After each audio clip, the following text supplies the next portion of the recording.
Good evening, everyone, and welcome to a PCT Town Hall. My name is Martin Anaya, and you're watching Pacific Coast Television's Town Hall. This evening, the topic is overcoming relationship abuse.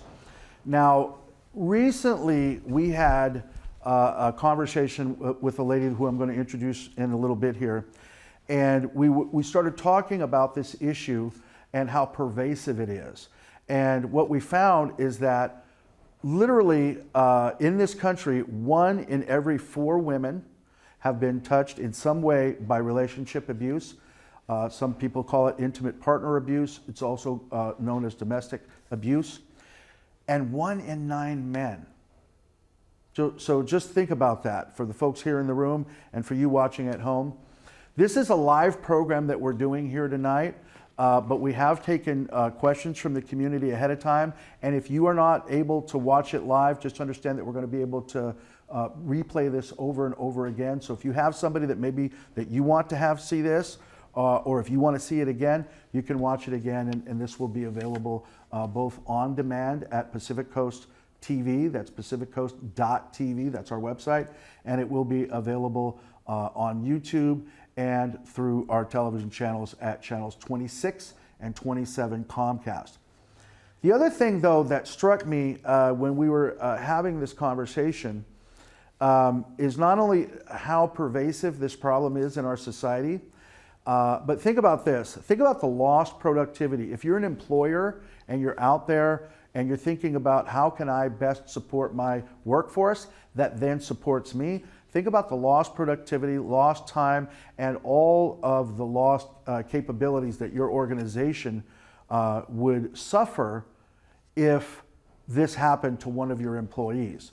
So for that reason, we're also going to talk to our guests this evening about ways that you as an employer and that writ large that we can in our community kind of have this conversation and bring CORA, Communities Overcoming Relationship Abuse, maybe to your place of work or to an organization that you belong to so they can have this conversation for your employees. So there's many, many ways that you can get tapped into this. We're going to talk to Karen Ferguson in just a few moments. She is the Executive Director of CORA, again, Communities Overcoming Relationship Abuse. One other thing I want to mention is that the timing of this is really related to the fact that, guess what the #1 day of the year for relationship abuse is? Is anybody in the crowd here know? Super Bowl, absolutely. It's Super Bowl Sunday.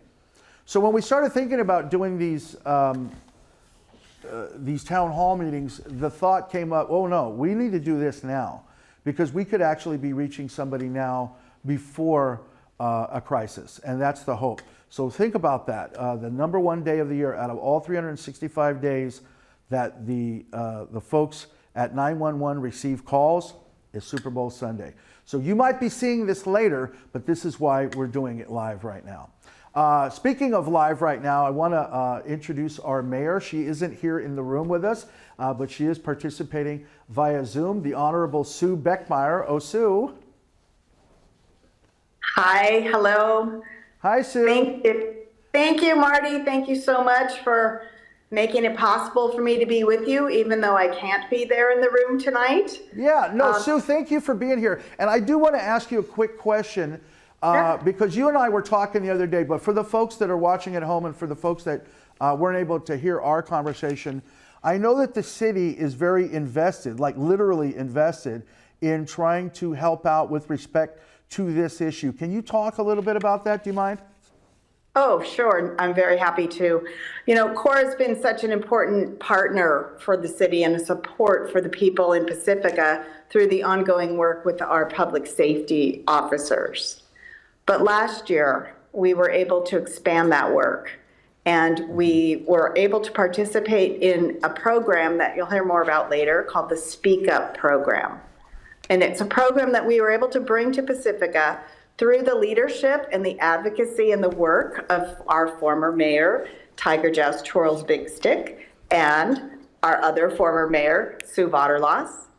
But it was really a partnership of the city and some of our key civic groups, the Lions Club, the Rotary Club, Pacificans Care, the Pacifica Resource Center, all of whom put money together to bring this program here to Pacifica so that we could expand the reach and get information out proactively through our small businesses. And it was just an amazing opportunity for us. It's one that we want to maintain and continue to grow. And thank you so much for being here. Thank you, Cora. Sue, very much want to thank you for being a part of this. Sue's actually at a conference right now, so she's not in Pacifica. She's down in San Jose, but we really do appreciate your being here by video to really kind of help us understand how invested the city is in this issue. So everybody, again, let's thank our mayor, Sue Beckmeyer. So again, like I said, I want to introduce this lady, Karen Ferguson, who is the executive director of Cora. But in order to do that, I want you to know, again, we had a few months ago, we did a thing called PCT Honors. Now, this is something that we've been doing for about 20 years now, I think. I don't know, I have to go back. It's probably been longer than that. But the idea with PCT Honors is to recognize people in our community who've been doing wonderful things in our community, who've been supporting our community in various different ways. The idea with a community media center, with what we do at PCT, is to bring the community together. And again, not just Pacifica, but all up and down the coast side. We are a united coast side, and the things that we can do together really help to affirm that. And when we thought about people that we wanted to honor this past year with PCT Honors, and how we wanted to kind of bring that community together, one of the things that came up was Cora. So what I'm going to do is I'm going to actually, in a way to introduce Karen, I'm going to actually throw it to that video that was a couple months ago, the video that we utilized to introduce her for PCT Honors. So in way of a video introduction of Karen, check this out. Dr. Ferguson is currently the CEO for Cora. This community-based 47-year-old organization is a single provider of domestic violence services for the county of San Mateo. Her journey includes serving as a state refugee coordinator in Alaska for over a decade before moving to the Bay Area. During this time, she authored resettlement plans, secured diverse funding, and led teams of up to 120 members. Her efforts created statewide refugee services run by nonprofit agencies in place of state-run programming, which greatly increased the level of support for refugees. Dr. Ferguson's interests are exemplified in her establishment of the Vision Project, a Bay Area program focused on empowering refugee girls and highlighted in Miss Magazine. In addition to these roles, she's a licensed clinical psychologist and possesses a PhD within the field. As a vocal advocate, Karen has testified at various levels of government and has been an invited presenter at prestigious forums on social justice. Karen's story embodies resilience, compassion, and an unwavering commitment to making a meaningful impact for the Coastside community. PCT is honored to recognize Dr. Karen Ferguson as a 2024 honoree. And here she is in person. If you would help me welcome Karen Ferguson. Hey, good to see you. Come on in. Now, Trish, if you could help me out, can we grab a water for her? Because I don't know about you, Karen, but I'm getting kind of thirsty under these lights, so in case you need one. Thank you so much. Yeah, no, thank you. Appreciate you being here. It means a lot, and I got to be honest with you. I'm fairly ignorant on these issues, and which probably makes me the perfect host, right? Because then I can just ask questions to educate myself, and hopefully at the same time educate folks in the community. But I don't know if the video really kind of helped to cover it. But what was it for you that drew you to this work, as it relates specifically to intimate partner abuse, relationship abuse? That's a great question. I think that my entire career has really been about making sure that people have a opportunity to have safety in their home. So I used to work within refugee resettlement, but also we often talked about how even when people were coming to this country, that we needed to make sure that as they started to establish here, their homes were safe. And as I started to think about Cora and the opportunity to join an organization where really safety in the home was the key factor in terms of not only how we all are as adults, but also how we're raising our children. So that really secured it for me, that I had to be on the front lines of that work. Now, I don't think I introduced that we do have a little bit of a video that talks about intimate partner abuse, and I don't think I actually introduced that. Did I, Jason? I don't think I did. So if you don't mind, let's look at a little video that I think Cora put together about intimate partner abuse. Can we do that? Intimate partner violence is defined as physical violence, sexual violence, stalking, and psychological aggression by a current or former intimate partner, and is preventable. Intimate partner violence threatens the well-being of millions of people and their families every single day. Hey, Martin. Intimate partners may include current or former spouses, boyfriends, girlfriends, dating partners, or sexual partners. Intimate partner violence can occur between heterosexual or same-sex couples. Some victims may suffer just one experience, while others endure violence that lasts for years. 1 in 4 women and 1 in 9 men have experienced intimate partner violence in their lifetime. And 1 in 10 high school students have experienced physical teen dating violence, which is a form of intimate partner violence. Partner violence causes are widespread. It impacts physical and mental health. It results in billions of medical, mental health, and lost work productivity costs. But the good news is that intimate partner violence is preventable. We have strategies that can help you prevent this problem in your community. We can prevent intimate partner violence by teaching safe and healthy relationship skills, engaging influential adults, working to prevent violence starting in early childhood, creating protective environments, strengthening economic support for families, and supporting survivors to increase safety and lessen harms.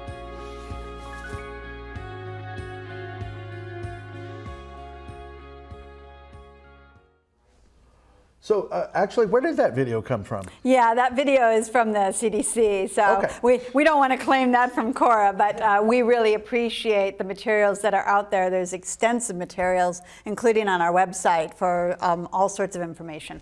Indeed. The video kind of touched on some of the signs, and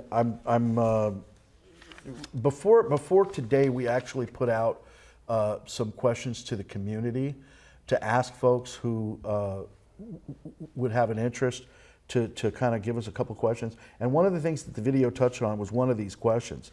So this is Joanne, and what she's asking is, what are the red flags to look for to notice that abuse might be happening, but also some that might not seem so obvious?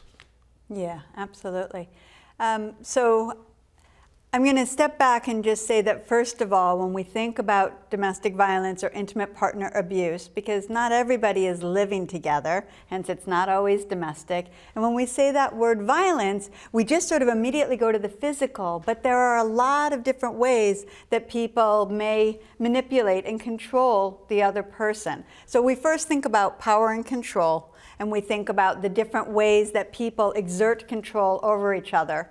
And if we start to understand that, we can start to think through the red flags. So some of the ways that people may exert that power and control over another person are, for example, being in control of somebody's finances, being in control of somebody's whereabouts, being in control of somebody's social networks, being in control of somebody's spiritual practices and their activities, or maybe being in control of how they operate in the world. In other words, how do we have our paperwork? How do we feel secure in moving through things? So If we think about red flags, one of the things that we think about is, for example, right now we're talking a lot about what's happening with immigrants. A red flag is that somebody might not be allowed to keep their passport or any documentation they have on them because now they're at the mercy of the person who is abusing them in order to be able to prove that they have any right to be in this country. So if I'm hearing you right, it really starts with almost like a mental control even before necessarily physical. Absolutely. And so here's another one that begins to show that mental control, which is love bombing. So we hear this term in social media a lot. It kind of sounds sort of cute, right? Like you just come on and you just sweep that person off their feet. But really what it is, if it ends up in a really unhealthy relationship, is that very quickly I'm trying to move the other person into my circle of control. And so I am going to be exerting. So really the relationship is not so much about I love you and you love me, but you might love me, but I control you. And so I'm going to do the kind of things that are going to bring you in there quickly, and I'm going to start to tell you very quickly, I love that red outfit that you wore, and it was really great when you made that meal. Can you make that again tomorrow? I want a little more spices. And I start controlling how I'm doing it, but I'm also sweeping you off your feet so that you feel really seen and loved, and I get a chance to control you. So that love bombing, relationships that happen way too quickly, that all of a sudden they're talking about getting married in less than 3 months. Those can be of concern. And so if I can see where if you're the person who's becoming victimized by something like this, I can see where maybe you don't see the signs. Maybe you yourself don't see what you're talking about as anything other than just this person loves me and they loved it when I cooked that meal. Absolutely. It seems like a subtle difference. Can you help me understand the distinction? Yeah, and it's because of the cycle of abuse that happens. So absolutely, it feels at first like this just seems wonderful, and yeah, they love my outfit and they love my cooking and everything's going great. Except that we hit a night where because I didn't do it quite right, you belittled me and you berated me. And I was hurt by that, and we had a fight about that, but then 2 weeks later you do it again. And so, every relationship has moments where we step on each other's toes and we don't treat each other exactly right. But it's when you start to see that persistent behavior, which then, as you said, like psychologically, the person gets drawn in a way that you have daily life, but daily life starts to be walking on eggshells. And so now, as I walk on eggshells, every so often, the little bomb goes off and we have that big argument, and it is not just an argument, but it is you treating me in some way that if I were to stop at that moment, I'd know, wait a minute, that's not how I should be treated. But the cycle is right afterwards, because your job is to exert power and control, we're going to reconcile. So, we always talk about the makeup sex and everything. Yeah, that just sounds great in the movies, but a lot of times that can be because there's this need to really quickly recover, and then we get into a calm period. And so as the person who's starting to get victimized, I start to think, wait a minute, we made up, it was wonderful, now everything's calm. I must have just been exaggerating that. And I end up in that cycle. And that cycle is really what's so insidious. Interesting. I don't know about you guys, but I think I'm already learning some things tonight. Now, the other kind of question that I had here that came in before this evening is that if you start to feel like you need to leave, if it's time, and we're going to talk about some more of the science and so forth. But if you're at a point where you've got to leave, and I'm just going to read here, what steps should the abused take in order to prepare? This is by Joanne, by the way, so thank you, Joanne, for this. What steps should the abused take to prepare to leave the abuser? And then she mentions a couple things in here. what if they don't have a real support system at all? And what if they do, maybe have a little bit of a support system? And then she mentioned something called a go bag, valuables, papers, other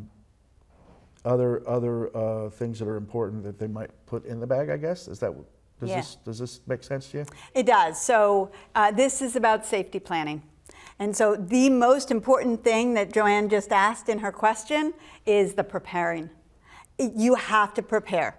So unfortunately, one of the things that we know from a lot of police information is that the most dangerous time in a situation that is a cycle of abuse that is escalating is that when the person who's being victimized decides they're about to leave or starts to indicate that they're going to leave, then that can really trigger the other person to need to assert that power and control even more. So you need to be really prepared. So one, I would say, please call your resources. So whether that's the Cora hotline, and we're hopefully going to be showing the hotline number up here. Yep. There we go. We've Wonderful. got it up there now. And, and we've got put your phone up there, and you can get that information. Go straight to their website. Yes, you can go right to the website. So, one thing is talk with somebody who knows how to prepare, because everybody's situation is different. So exactly, you might have friends, but maybe the friends are also involved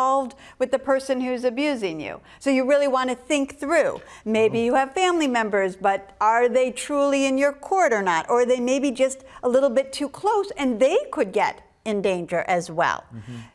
Is all of your finances braided? So is the abuser going to be able to cut off your financial support immediately? So do you need to maybe do some planning about how you're going to put some finances away independently? Okay, so there's a lot of different pieces, and absolutely that go bag of thinking through, okay, if there is an escalation of that cycle of abuse that's happening and I want to get out of here, you want to be able to do it quickly, and you want to have some basic things with you, your most important documents, because again, that's one of the ways that people will assert abuse is to keep your documents from you. Got it. So there's a lot of thinking through. There's no one package. But please do the preparing. Thank you for that. When we come back, we're going to take a little bit of a break right now, but when we come back, what I want to do is talk more about the signs. Mika asks the question, and again, thank you, Mika. What are the red flags to look for? So far, what you've told me could potentially be innocent or just part of the normal back and forth of a relationship and people get on each other's nerves.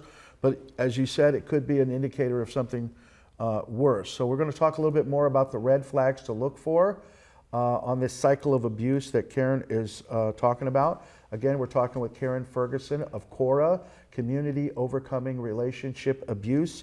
And right now we're going to talk about some of the services. Watch this video. It discusses some of the services that they offer. We'll be right back. Pacific Coast Television provides a platform for community members to put their shows on TV. Let's take a look at some of the shows produced and aired on PCT throughout the years. Welcome to the only live primetime musical variety show on the West Coast of the United States. But she's talking, Lord of fun, with someone that she really loves. It takes rocks and gravel, make a solid roof. I got some real good TV tonight.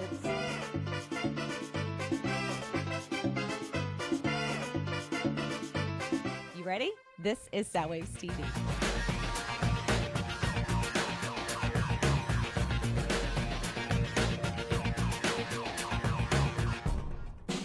Let's welcome Kathy Holly and Spotlight. Welcome to Street Talk for Entrepreneurs, where we reveal what it really takes to build a successful business. Hi, I'm Brandon C. White, and this is Build a Business Success Secrets. I had to do a special, I think I'm going to call this a season finale with my pal of pals. Mary Beer is in the house. How are you, Mary? If you have an idea for a show and want to get your message out to the world, PCT can make it happen. For more information, please visit pacificcoast.tv and sign up to become a member. Let's make your show a reality.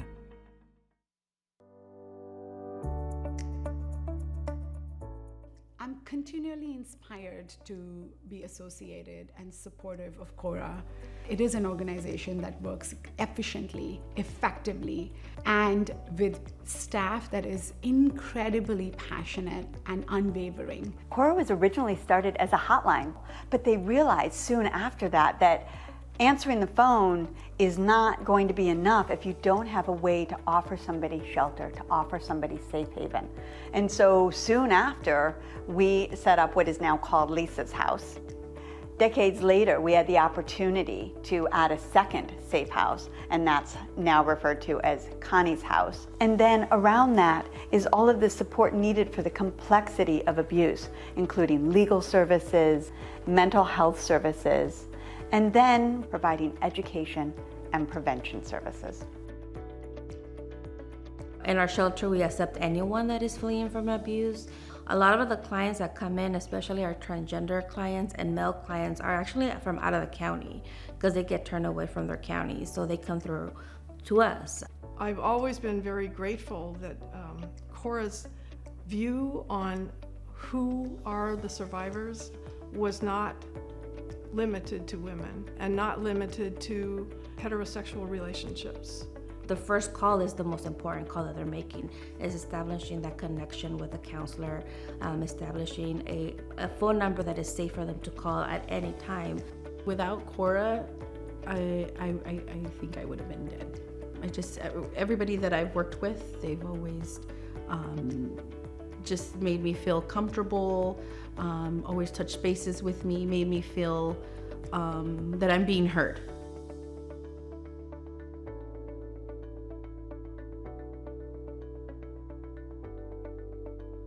In the last 8 years, the best thing I have done with my life is to align with Cora. Cora lives up to its mandate.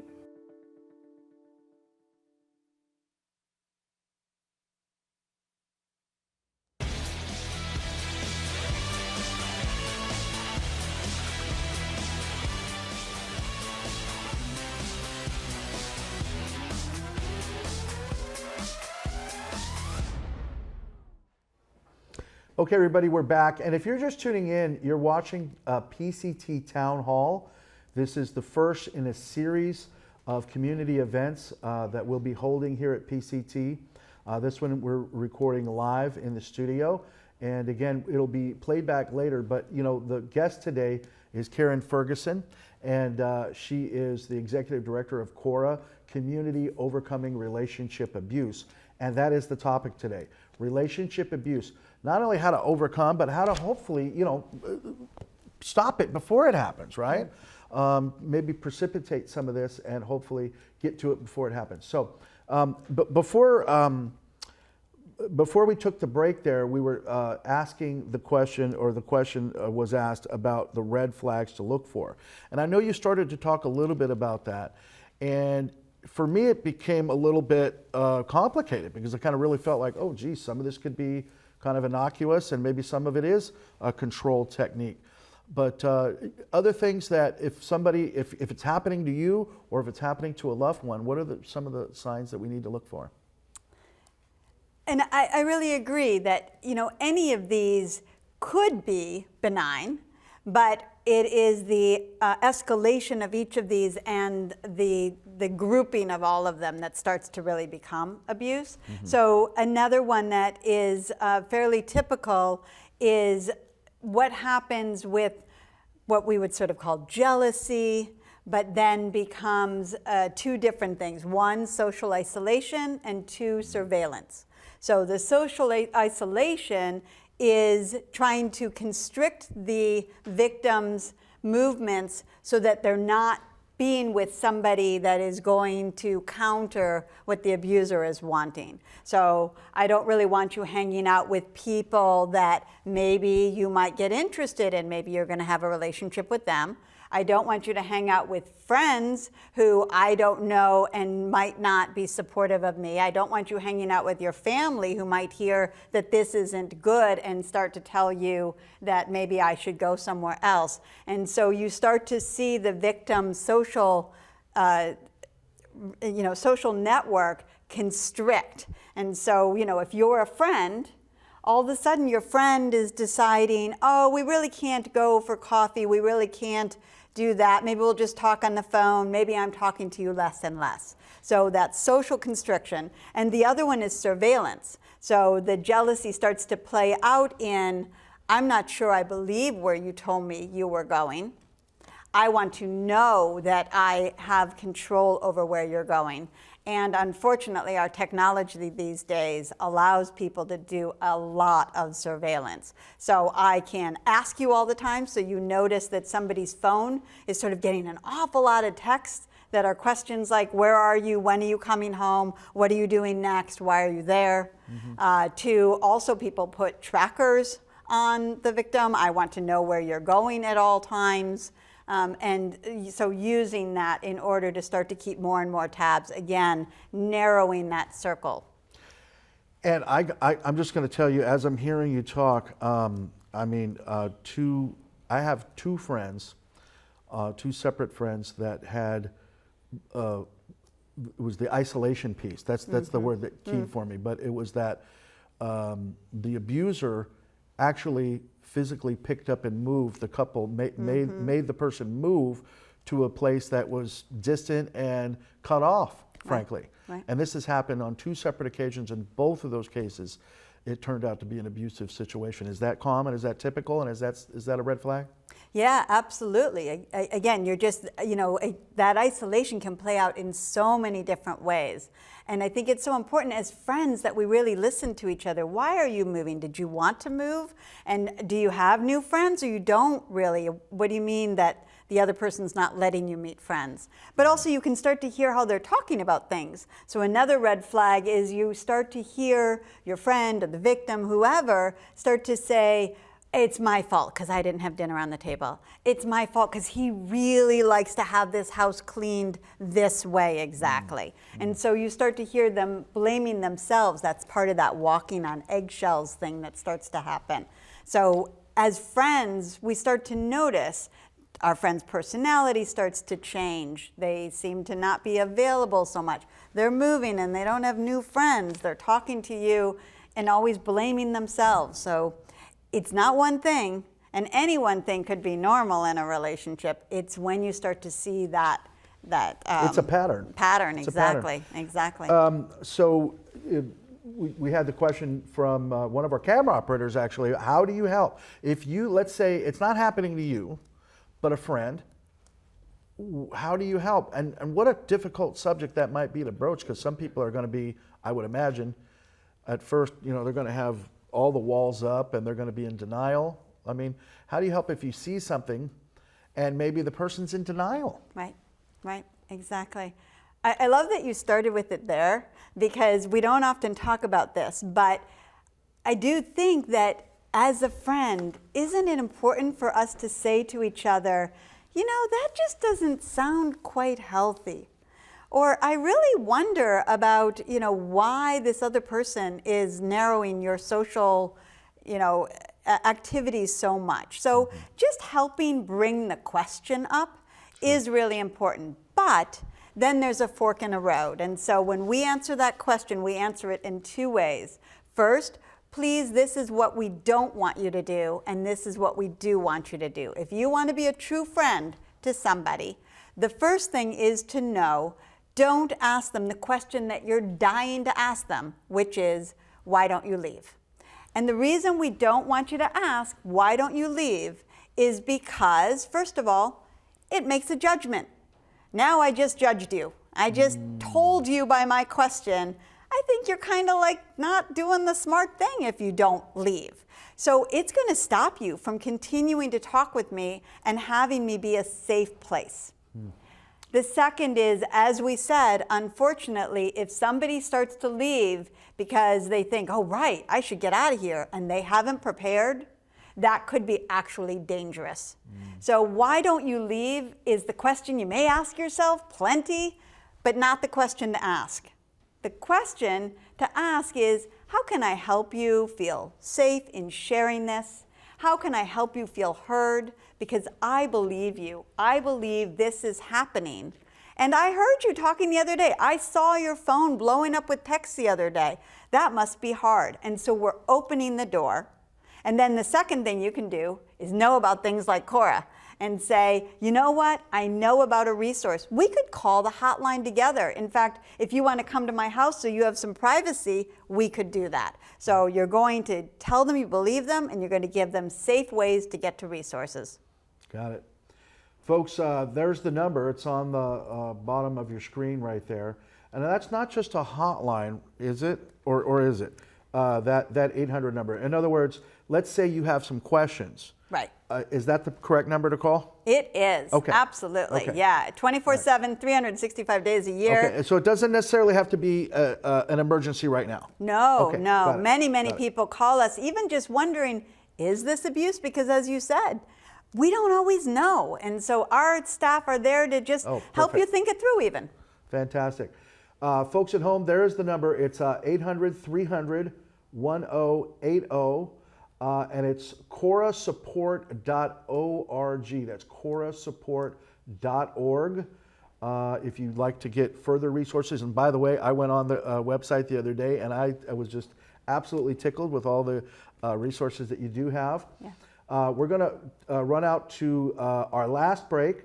And then when we come back, I'm going to ask you a little bit more about the signs and what to do. But also I want to talk about for folks that maybe aren't in San Mateo, because I know Cora is based here in San Mateo County, but this website, or this web stream, I should say, in addition to our TV channels, is going all over the world, and we get people that watch from outside of San Mateo County. So if you're not in San Mateo County, maybe there are some resources for you. Stay tuned. We'll be right back. Stay right there.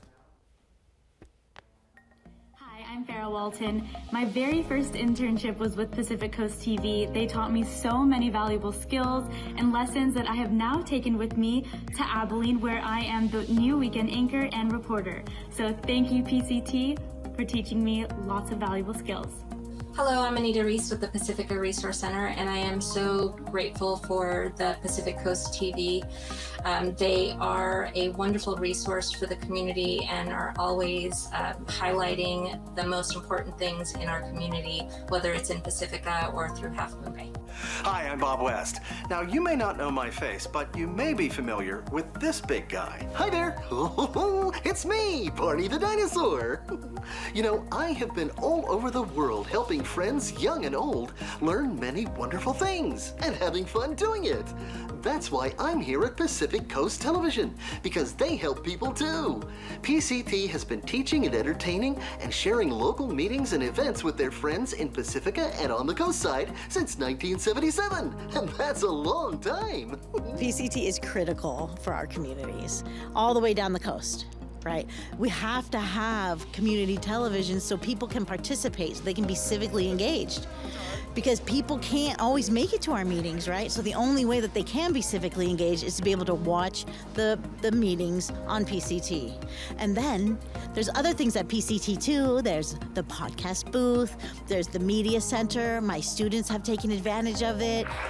I think everyone should have an opportunity and should take the opportunity to come and see what is available to you as a community member at PCT.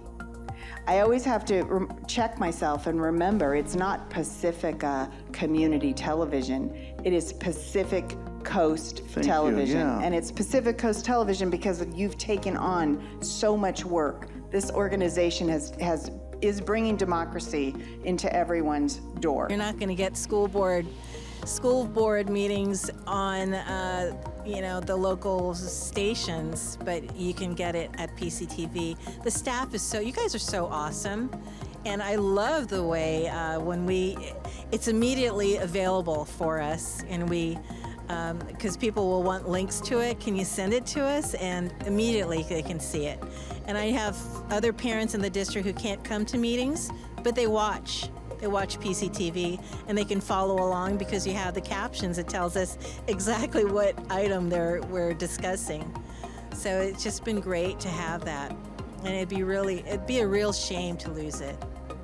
PCT is extremely important because we all need to know what's happening in our local government, and they step up, they film so many local municipalities and provide the opportunity for the community to come to different meetings while after physically having to be there. So they need to be here. They're as vital as a local paper. PCT needs to be around. Please help them.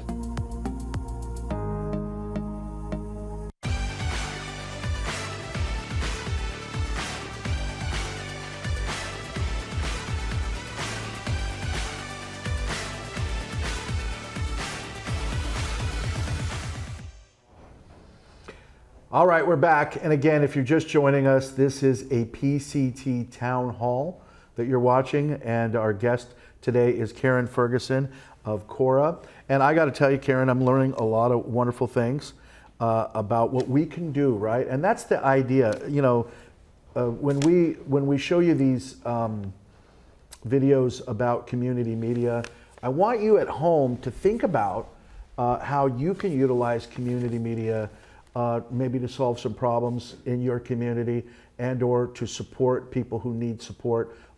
There are a lot of people in need, and there are a lot of wonderful agencies, a lot of wonderful government organizations, educational organizations that support, and we can be that bridge. So one thing I would ask all of you all here in the room to think about, and all of you at home to think about, is what could another community forum be about? What is another pressing issue that maybe is something that we all need to know about that isn't being handled at City Council, right? I mean, obviously, if you're talking about the sea level rise or some of the other issues that you know you're going to see at City Council, and people are going to be debating and talking about those issues, but something like what we're talking about today, maybe that doesn't come up at City Council, or it doesn't happen at your local school board. That's where community media can come in. So think about it. My number here is 650-355-8000. That's 650-355-8000. And our website is pacificcoast.tv. And that's worldwide. And by the way, we are broadcasting worldwide, not just in San Mateo County. Before we left the break, I wanted to talk about resources that are available beyond just San Mateo County, because we do have so many people. I know I have another organization, California Film Foundation, that I've been pushing this through, and other people have been pushing this out. So we want to talk about that. But first, before we do that, let's just talk about what are the services that Cora provides for the residents of San Mateo County. Yeah, and I love that you're showing the website there, because we have a lot of information about Cora services. So we have a 24/7 hotline that is listed right there. Yep. And that hotline also takes calls from police. So when 911 is called out for domestic violence issues, then the police will connect that family with Cora services, and Cora will try to connect and see if the family might want some resources. Interesting. Cora also absolutely provides emergency shelter. So if somebody's calling and they need to get out into a safe space right away, we provide that emergency hoteling, and we have 2 safe houses in the county that allow people to get away, regroup, and try to think about what is going to be the next step in their path.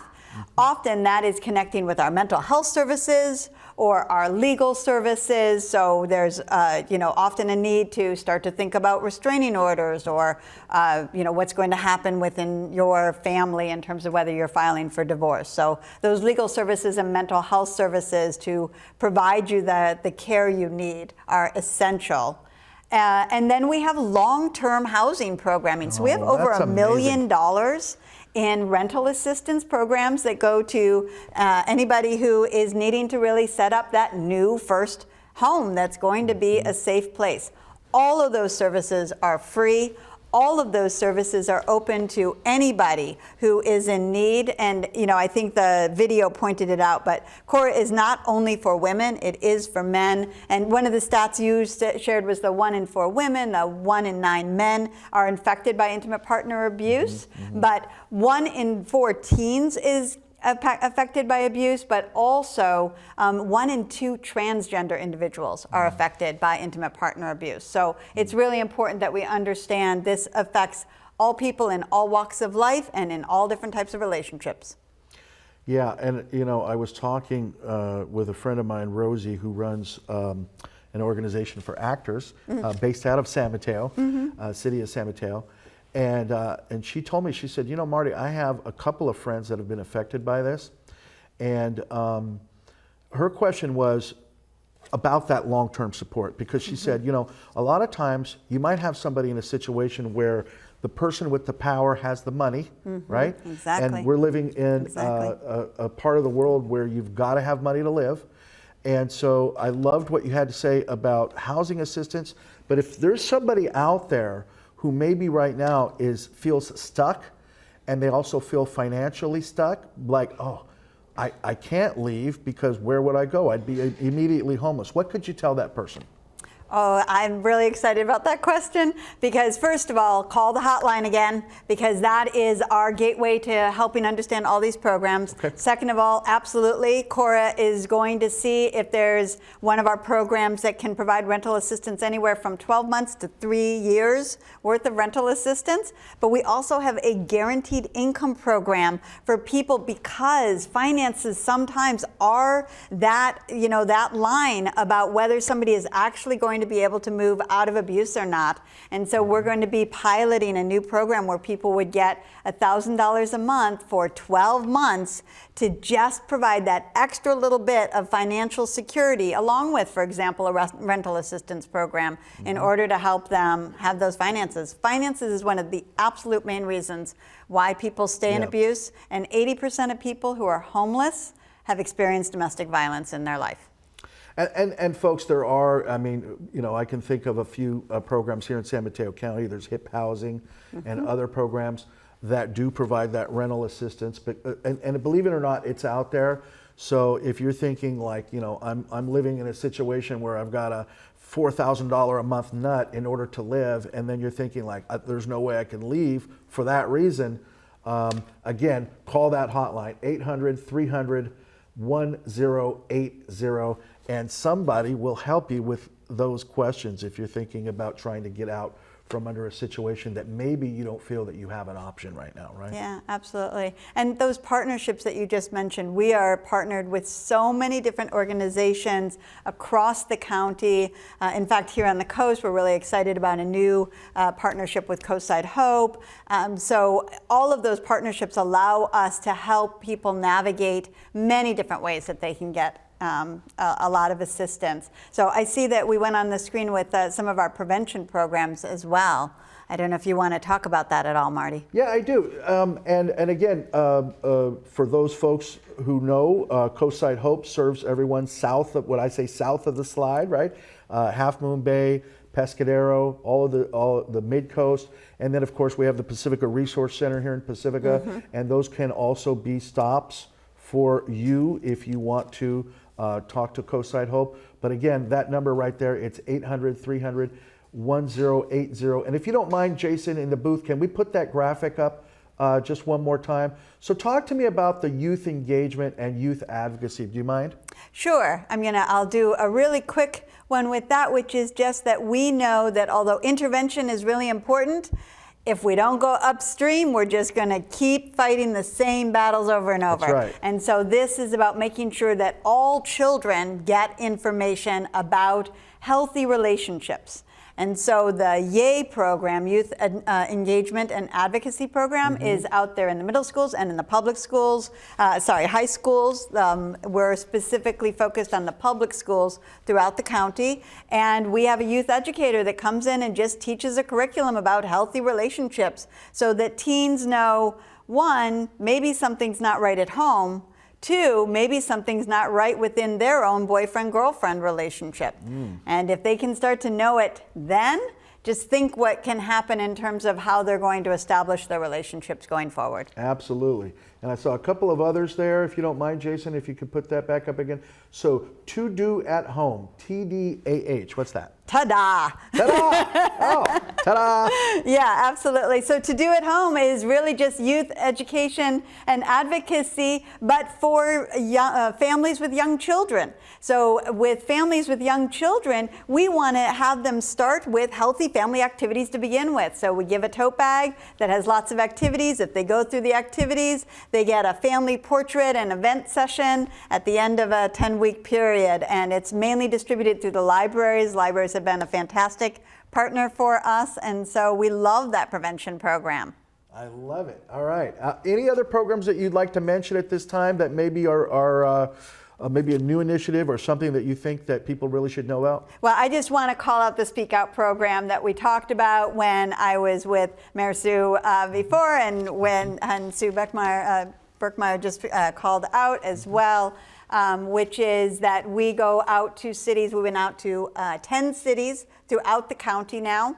And we have done, just in Pacifica, for example, 300 businesses where we give them some information about intimate partner abuse. Exactly what we talked about today. Understand, red flags, what do you do? So that's so important for our businesses to know about. And then for 60 of them, we did a whole 15-minute presentation for their staff. Because the more we know as communities, the more we're going to be each other's protectors. So I touched on that in the beginning, but let's just reiterate that. So again, if you have a business, and I talked about it in the very beginning, think about it in terms of not only lost productivity, but think about it. Everybody that I know everybody that I work with here at PCT, I care about them. I care about all of our interns, I care about all of our staff and our board. So you can come in and do those kinds of trainings for workplace organizations, community groups, right, et cetera? Yeah, we're doing our best. We really need that funding in order to be able to do that. Sure.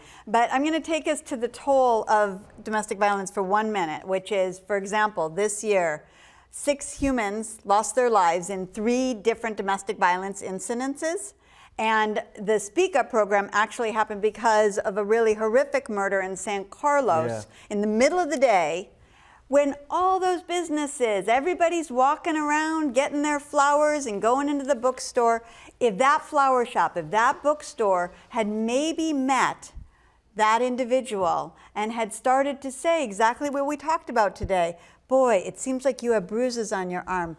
Are you sure that's an okay relationship? You know there are resources. So the more that we all can notice and become, we talk about it in terms of, instead of being a bystander, being an upstander, right? An upstander. Yep, to really step forward and to, as a community, say we all have eyes on each other and we all can suggest that there are resources that people need. So Speak Up started because we know that communities are the best way that we can keep homes safe. Yeah, it takes a village. It takes a village. Speaking of which, do we have, I think we have at least one question. So Tricia, if you don't mind, we're going to hand the mic off.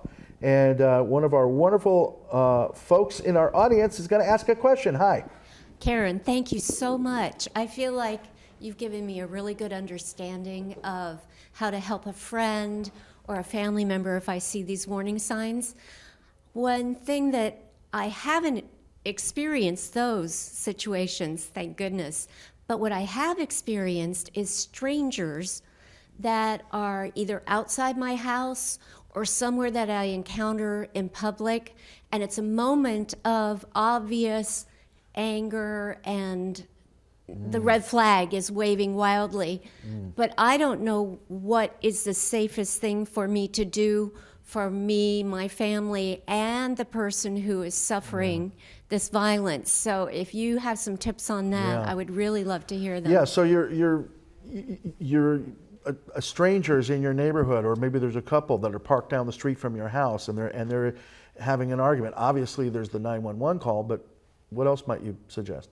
Yeah, and I think it's important that we sort of think through and triage, right? If we see somebody hitting somebody, we need to call 911 because often that person gets put into a car and driven off, and we have no idea what's going to happen. Never heard from them. But what if it's an argument? Right. What if you're not sure? Exactly. I think you really want to think about the fact that we are a community. So can you figure out who that person is? Can you think about how you might see that person again? Is there any way to start to figure out if you might know or somebody else might know that person? Because it's really about seeing if we can find a way to reach out in a gentle way that allows that person the dignity and the preparation, right? We really figured out that preparation is important. So in the middle of an argument, Maybe it's to try and figure out if there any way I can know something more about this person and figure out how to reach out to them and give them that opportunity to engage with us in order to find their resources. We're running short on time, and by the way, if I don't say it, I gotta say it's been lovely to have you, because I know I've learned a lot this evening. Have you guys learned something tonight? Yeah, absolutely. Well, go ahead. You can, yeah, absolutely. And I hope that this is helping you at home. Like I said, we're recording this live in the last day of January 2025. But if you're watching this later, if you're watching this on a replay, understand that we can get these resources. You can call Cora, or if you want to see this again, you can go to pacificcoast.tv to see it, right? pacificcoast.tv on demand, and or you can go to our YouTube channel. All of it is available at pacificcoast.tv, and you can always give us a call if you want to maybe hook up some other opportunities to have this thing seen. It's 650-355-8000. Now, are there any other questions here in the room?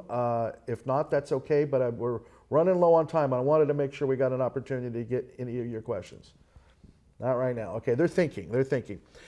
If you were going to give just kind of a final thought to anybody that's sitting at home, and maybe they're experiencing something like this, like I said in the beginning, Super Bowl Sunday is the #1 day, and I learned that through you. So right now, that's why we did late January. That's why we kind of pushed the timeline up on this. But for anybody that's maybe at home, that maybe you're thinking, gosh, is this, isn't this? What would you say to those people watching at home that might want to take action? Well, so I really would direct people to our website, because there's so many different ways that you can become involved. And I do think that we all need to become involved. Whether involved simply means knowing about it, because if we just take those statistics, somebody in our friend group is going through this, whether we know it or not. Somebody in our extended family is going through it, whether we know it or not. So one, let's just know about it and be able to share that you know a little bit. But also our website has all sorts of opportunities to volunteer, to get the word out to other people, to bring in trainings. We love going out and giving this information out to people, because the more we do that, the safer our communities can become. Maybe we can work our way out of a job, right? And so we also have on our website Tony's Closet, which is a fabulous home goods store, but it's free for our clients, and it is all brand new home goods, because when you go and you're setting up that brand new house, we want you to make it a home. Yeah. So you can learn about Tony's Closet, you can learn about knowing about domestic violence more, you could learn about doing really intensive training with us. So go to the website, check out the learning. Absolutely. And again, that is corasupport.org. That's C-O-R-A, corasupport.org. And again, like I said, we've got people from all over that are watching. What would you say to somebody that's not here in San Mateo County? How could they start getting help if they need it? So you certainly can call our hotline. There also is the national hotline for domestic violence, and that has resources in all cities, states, counties, but also Cora can look that information up. So either way, the most important thing is to get information so that you really know how to help yourself. Yeah, wow. Karen, I just want to thank you. You know, I've learned a lot here tonight. Did you guys learn something here tonight? Yes, all right. Folks at home, I guess we can't stress it enough. There's the hotline. It's, again, 800-300-1080. That's 1080. 300-1080. And again, corasupport.org. Karen, I just want to thank you so very much for being our special guest tonight. And I want to thank you guys for actually taking time out of your busy schedules. We've got folks, you've got other things that you can be doing with your Friday evening. We're very well aware of that, and we do appreciate you for coming out. And again, think about it. If you are thinking about what maybe PCT should be covering as a community forum event, as a town hall event, think about it. Give me a call here at 650-355-8000. My name is Marty, and on behalf of Jason Francisco in the back, all of our wonderful staff here and the interns and volunteers at PCT. We want to say a very, very heartfelt thank you and good night. Thank you. Appreciate it. Yay.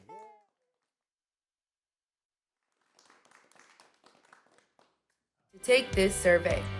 PCT is a 21st century community media center that provides essential local coverage and trains the community in technology and the use of utilities regardless of a person's background or ability to pay.